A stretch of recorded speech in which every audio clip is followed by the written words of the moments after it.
This is who I am. I can't change.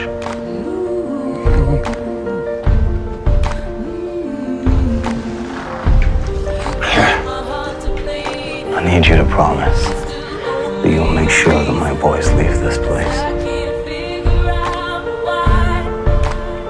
so they don't become what I've become.